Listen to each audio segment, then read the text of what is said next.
साथियों नमस्कार, मैं अवनीश सिंह टारगेट विथ अवनीश पर आप लोगों का फिर से बहुत बहुत स्वागत करते हैं।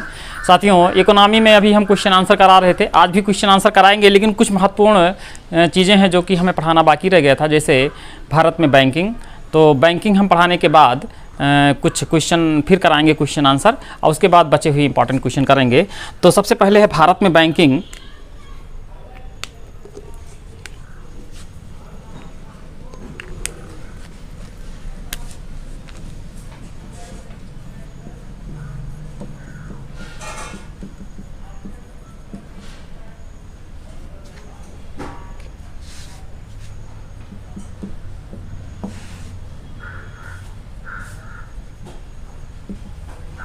Banking of India.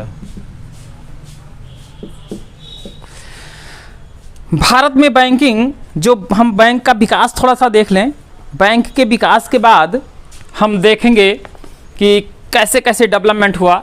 एक्चुअली में 17वीं शताब्दी में यूरोपियों के आगमन से जब यहाँ पे आए तो यहाँ पे एक बैंकिंग प्रणाली शुरू हुई, और बैंकिंग प्रणाली ये जाके 18वीं शताब्दी में वित्त पोषण के लिए ये यूरोपीय ईस्ट इंडिया कंपनी के अधिकारी और यहीं के जो इन्वेस्टर थे वो बैंक प्रणाली चलाते थे, और ये बम्बई और जो है बंगाल में ये इस तरीके से चलाया गया। बाद में एक 1770 में जो लिखने वाली सबसे इम्पॉर्टेंट चीज़ है वह यह है कि 1770 में अलेक्जेंडर एंड कंपनी द्वारा 1770 में अलेक्जेंडर एंड कंपनी द्वारा bank of Hindustan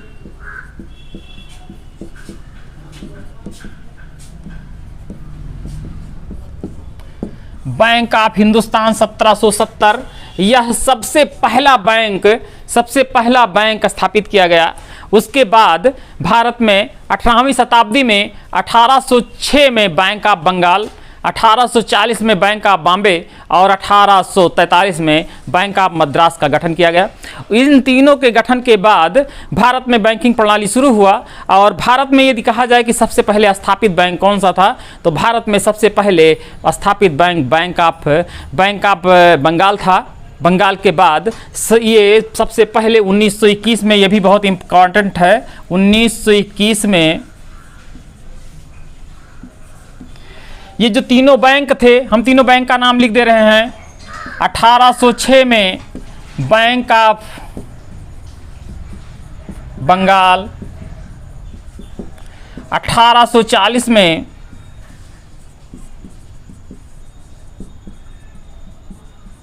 bank of Bombay और 1843 में बैंक ऑफ मद्रास। इन तीनों बैंकों को सम्मिलित करके 1921 में इंपीरियल बैंक ऑफ इंडिया की स्थापना की गई। इंपीरियल बैंक ऑफ इंडिया की स्थापना की गई।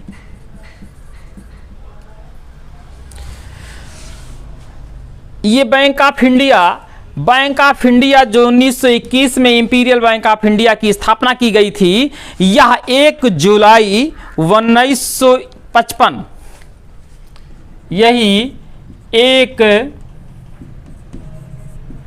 जुलाई 1955 में राष्ट्रीयकरण करने के बाद इसको राष्ट्रीयकृत कर दिया गया। और राष्ट्रीयकरण के उपरांत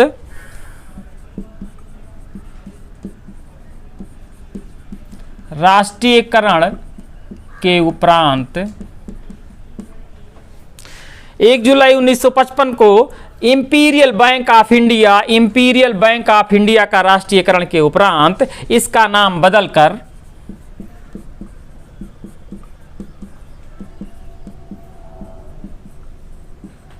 state bank of India state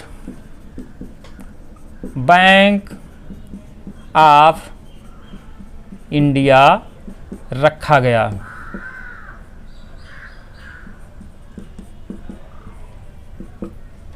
बहुत ही इंपॉर्टेंट ये है। इसके बाद अगर ये देखा जाए कि सीमित देयता के आधार पर सबसे पहला बैंक, तो ये अवध कमर्शियल बैंक था जो 1881 में था। ये भी इंपॉर्टेंट, इसको लिख लेते हैं। 1881 में सीमित देयता वाला बैंक अवध कमर्शियल बैंक।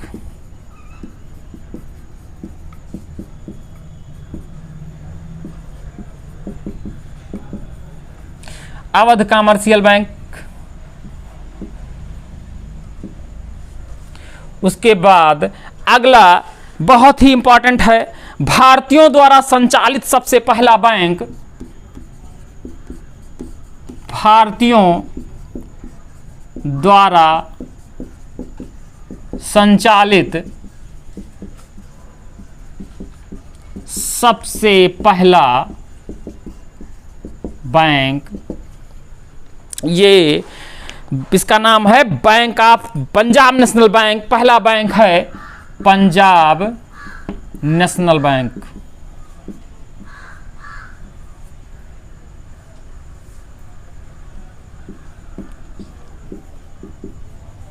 ये सबसे इंपॉर्टेंट है, पंजाब नेशनल बैंक भारतीयों द्वारा संचालित। इस तरह हम देखते हैं कि कैसे कैसे विकास हुआ बैंकों का। हुआ ये कि इसके बाद इलाहाबाद बैंक बनता है, इलाहाबाद बैंक के बाद फिर पंजाब बैंक बनाया जाता है भारतीयों के द्वारा। ये 1865 में इलाहाबाद बैंक और 1894 में पंजाब नेशनल बैंक। इसके बाद हम देखते हैं, इसको आप स्क्रीनशॉट ले लीजिए, फिर हम आगे क्वेश्चन फॉर्म के लिखाएं।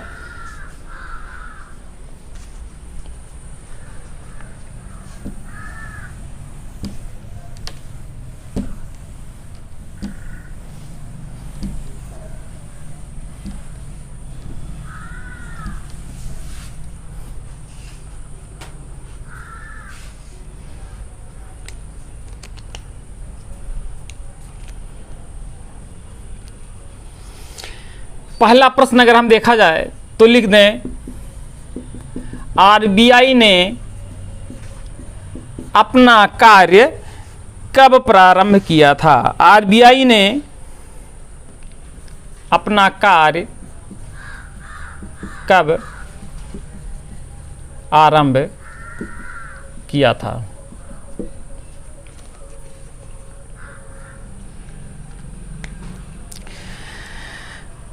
इसके थोड़े इसमें जाएंगे तो हम देखेंगे जब द्वितीय विश्व युद्ध के दौरान वित्तीय पूंजी की कमी पड़ गई थी और इसके निगमन की भी आवश्यकता थी, तो एक केंद्रीय बैंकिंग जांच समिति बनाई गई 1930 में। उसके बाद इस समिति की सिफारिश पे 1934 में कि एक रिजर्व बैंक ऑफ इंडिया अधिनियम लागू हुआ और इसे ये अधिनियम 1935 से लागू हुआ।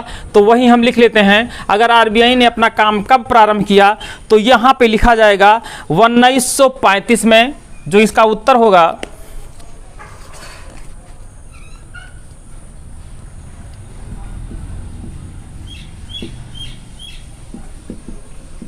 लेकिन अगर ये पूछा जाता है कि यह किस अधिनियम द्वारा किया गया, तो ये 1934 के अधिनियम के द्वारा।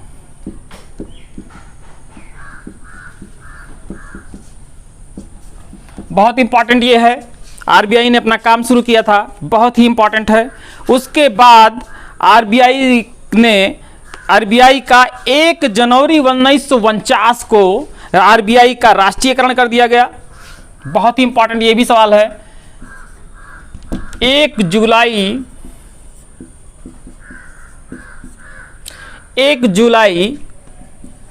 1949 में आरबीआई का राष्ट्रीयकरण कर दिया गया था।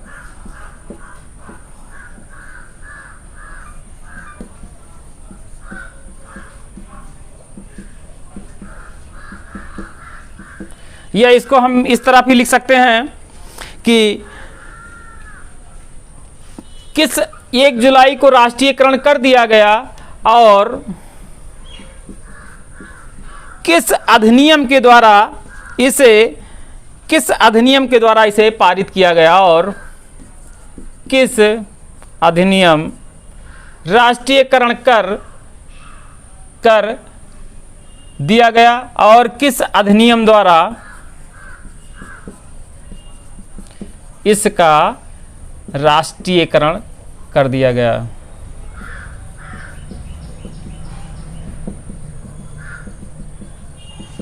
तो इसका उत्तर हो जाएगा 1949 के अधिनियम में।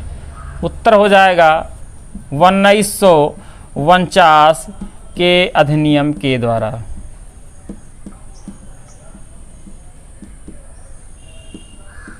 इसमें 2 प्रश्न हो गया। एक तो 1 जुलाई 1949, ये बहुत ही इंपॉर्टेंट है। ये पूछा जाता है आरबीआई का राष्ट्रीयकरण कब किया गया, 1949। पहला ये पूछा जाता है कब ये काम करना आरबीआई ने शुरू किया, तो 1935 में। आरबीआई यानी कि रिजर्व बैंक ऑफ इंडिया, और रिजर्व बैंक ऑफ इंडिया का काम जो है वो बैंकों को ऋण देना, निगमन करना और उस पर नियंत्रण करना, ये सब आरबीआई का काम है। तो मौद्रिक नीति है वो मौद्रिक नीति आरबीआई जो है करता है, मौद्रिक नीति का निर्धारण आरबीआई करता है। तो यह सब कार्य आरबीआई करता है। और उसके बाद हम देख लेते हैं कौन से बैंक बने बाद में। प्रथम विश्व युद्ध के बाद, आर्थिक मंदी के बाद यहाँ पे कई और जो है बैंक बनाए गए। तो वहाँ पे हम देख लेते हैं थोड़ा बहुत। उसमें सबसे पहला बैंक है, इसमें लिख लीजिए कौन सा,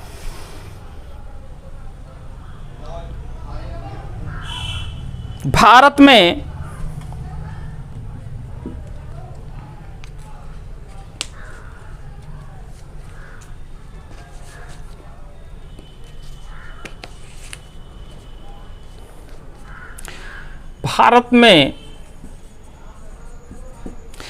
टाटा औद्योगिक बैंक की स्थापना,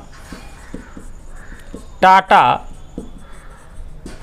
औद्योगिक बैंक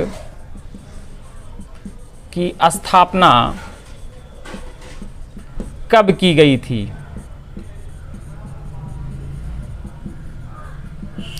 तो इसका आंसर हम देखेंगे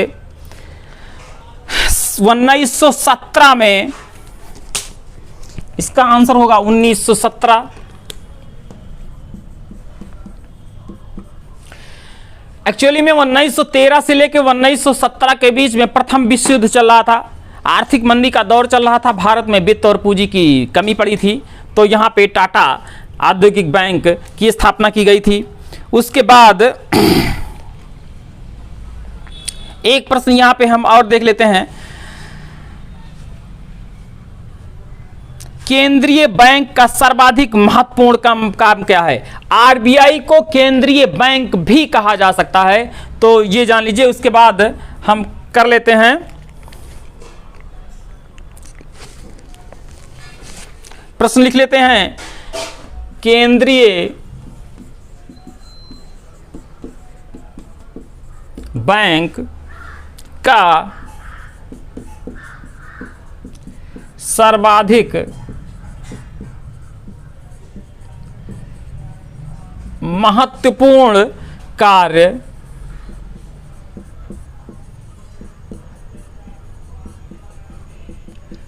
कौन सा बैंक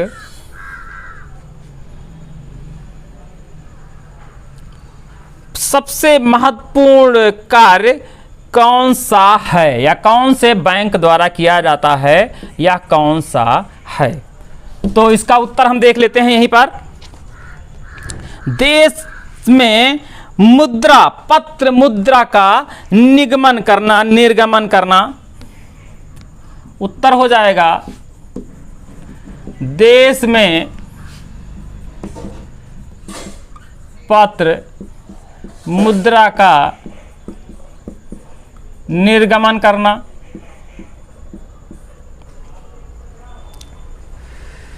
इसको अंग्रेजी में भी लिख लेते हैं नोट पॉलिसी नोट पॉलिसी या monopoly of the note issue भी लिख सकते हैं, इसको लिख लें, monopoly of the note issue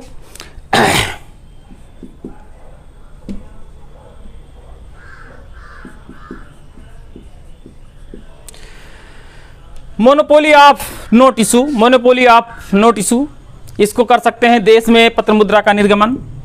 उसके बाद इसको स्क्रीनशॉट ले लीजिए, फिर अगला हम प्रश्न कराएं। अगला प्रश्न लिखें।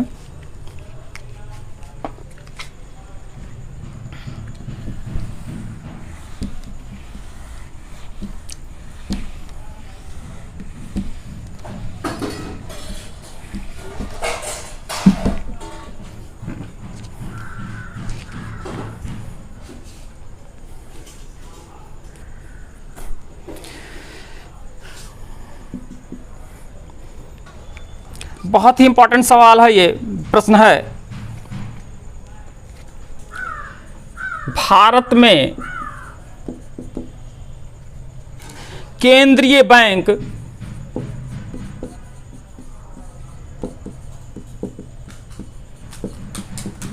आरबीआई की स्थापना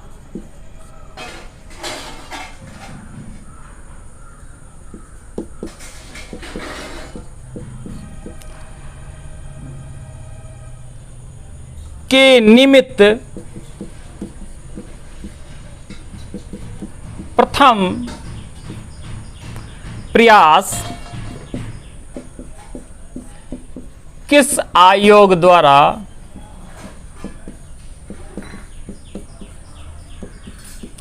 किया गया था? बहुत ही इंपॉर्टेंट सवाल है ये। चेम्बरलिन आयोग 1914, सबसे पहले इसका उत्तर चैम्बरलिन आयोग, चैम्बरलिन आयोग 1914। इसमें सबसे पहला प्रयास किया गया था, आरबीआई के स्थापना के लिए सबसे पहला प्रयास किया गया था। उसके बाद दूसरा बैंक हम दूसरा लिख लेते हैं, हिल्टन यंग। बहुत ही इंपॉर्टेंट ये भी सवाल है। हिल्टन यंग आयोग कब और किसके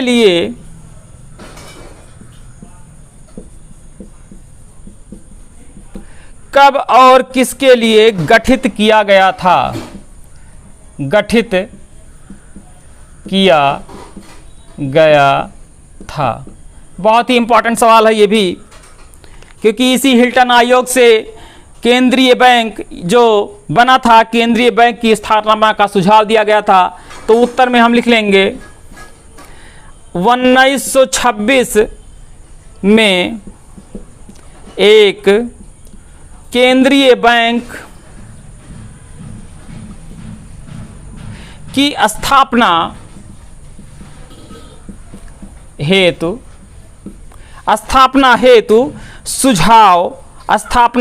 सुझाव देने के लिए,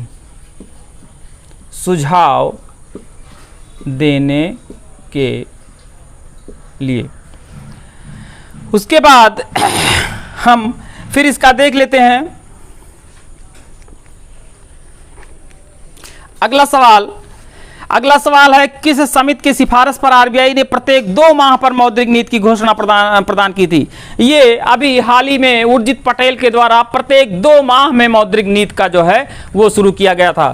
तो ये क्वेश्चन अभी मतलब जान लीजिए और आगे हम लिख लेंगे।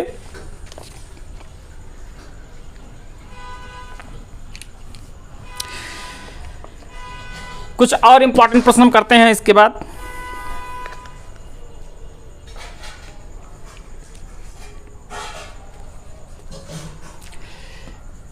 थोड़ा सा यहीं पर देख लेते हैं। बैंक दर, बैंक दर का क्या अर्थ है? बैंक दर का क्या अर्थ है?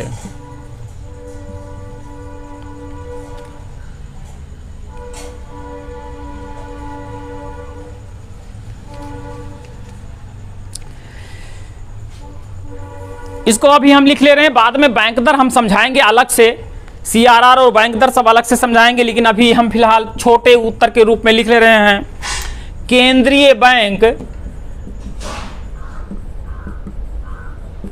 केंद्रीय बैंक द्वारा अन्य बैंकों के बिलों पर ली जाने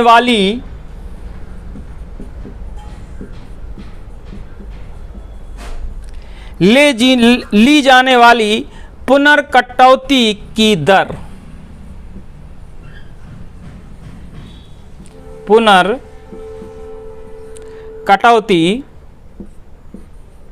की दर, इसको कहते हैं बैंक दर। और एक चीज हम और भी लिख लेते हैं, बहुत ही इंपॉर्टेंट है।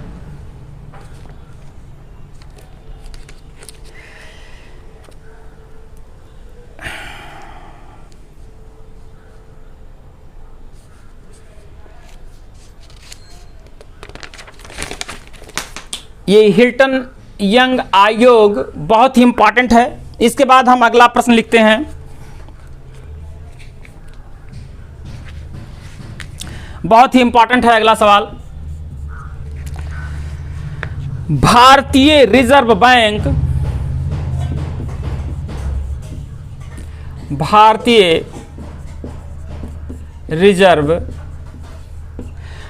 बैंक का लेखानुवर्ष क्या है?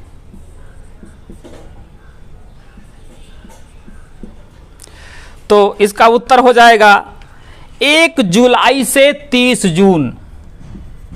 उत्तर हो जाएगा 1 जुलाई से 30 जून तक।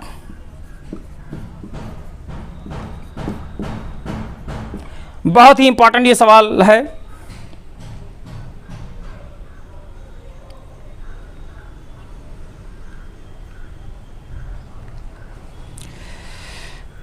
एक चीज ऐसे ही सुन लीजिए, जान लीजिए, बहुत ही इंपॉर्टेंट है, अभी हम लिख भी दे रहे हैं। भारत के 2 ऐसे राज्य हैं जहां पे आरबीआई का निर्गमन और ये नहीं होता है, जिसमें जम्मू कश्मीर और सिक्किम 2 ऐसे राज्य हैं जहां पे आरबीआई के नियम लागू नहीं होते हैं। 2 ऐसे राज्य कौन से हैं? जम्मू कश्मीर और सिक्किम, जिसमें जम्मू कश्मीर अब 2 भागों में बंट गया, 2 भाग यूनियन टेरिटरी में हो गए। तो यूनियन टेरिटरी अभी वह लागू नहीं हुआ है, और जो कि सिक्किम राज्य के रूप में है, तो राज्य के रूप में अब 2 नहीं बल्कि 1 सिक्किम होगा, और बाकी 2 यूनियन टेरिटरी जो वो जुड़ जाएगा। तो 2 यूनियन टेरिटरी ऐसे हो जाएंगे जहां पे आरबीआई की निर्गमन नीति लागू नहीं होते हैं। यहां आप स्क्रीनशॉट ले लीजिए इसको, इसके बाद हम मिटाते हैं।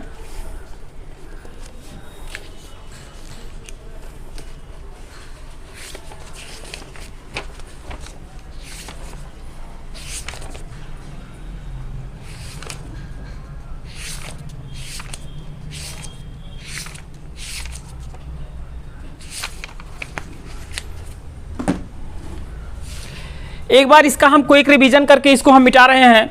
उसके बाद हम अगले वीडियो में हम लेंगे इसका एक बार क्विक रिवीजन कर लेते हैं। भारत में केंद्रीय बैंक आरबीआई की स्थापना के निमित्त प्रथम आयोग का चैम्बरलिन आयोग गठित हुआ था जो 1914 में, लेकिन इससे नहीं, मेन हिल्टन यंग आयोग जो बना था 1956 में, उसी से आरबीआई का गठन किया गया है। और आरबीआई का गठन 1934 के अधिनियम के द्वारा 1 जुलाई 1935 में राष्ट्रीय रिजर्व बैंक की स्थापना की गई थी, और 1949 में 1 जुलाई 1949 में इसका राष्ट्रीयकरण हो जाता है। इस तरह बैंक बैंकिंग समाप्त होता है और इस पूरे बैंकिंग सिस्टम से एक प्रश्न मिल जाएगा, 100% मिल जाएगा।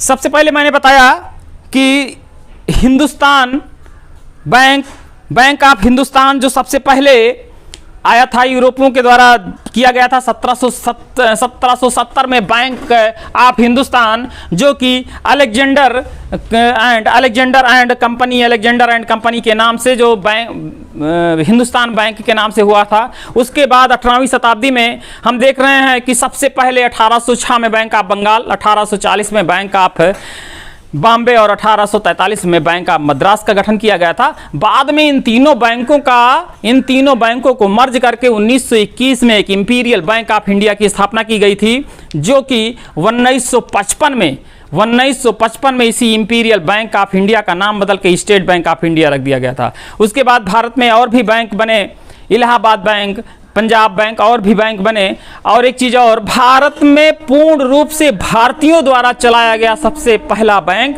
पंजाब बैंक था, पंजाब नेशनल बैंक था। और इसी तरह हम देखेंगे कि ये इस तरह हमारा जो देखेंगे कि 1921 में तीनों बैंक को मिलाकर इंपीरियल बैंक बन गया था और 1955 में इसका राष्ट्रीयकरण कर दिया गया था। और एक चीज़ और, 1981 में सीमित देयता वाले बैंक जो है वो अवध कमर्शियल बैंक था। तो ये हम जान गए। और आरबीआई, सबसे पहली बात, आरबीआई का गठन कब किया गया, बहुत इंपॉर्टेंट है। आरबीआई अधिनियम कब लागू हुआ, मैं एक बार फिर से रिपीट कर दिया हूं, और इसको एक बार आप लगातार वीडियो 2-3 बार देखेंगे तो सारा याद हो जाएगा। और यहां से एक प्रश्न पक्का अनिवार्य रूप से ही आएगा। तो इस तरह हम देखेंगे। और कुछ इंपॉर्टेंट प्रश्न अगर इकोनॉमी के होंगे तो होंगे, नहीं हम मतलब बनाएंगे एक इंपॉर्टेंट प्रश्न का लिस्ट और उसको हम करा के, और उसके बाद राज्य व्यवस्था, हम पॉलिटी शुरू करने जा रहे हैं अगले वीडियो से, पॉलिटी, और हम समसामयिकी शुरू करने जा रहे हैं। अभी एक आध वीडियो अगर इकोनॉमी के कुछ सवाल इंपॉर्टेंट जो बचे हैं वो सब करा के, और सारा हम एक साथ कराते रहेंगे, क्योंकि 15, 16, 17 तारीख तक सब कुछ खत्म हो जाए, क्योंकि इसी दरमियान सब खत्म करके 2-3 दिन आप रिवीजन के लिए टाइम बचेगा। तो साथियों, अब हम वीडियो को समाप्त करते हैं। नमस्कार, जय।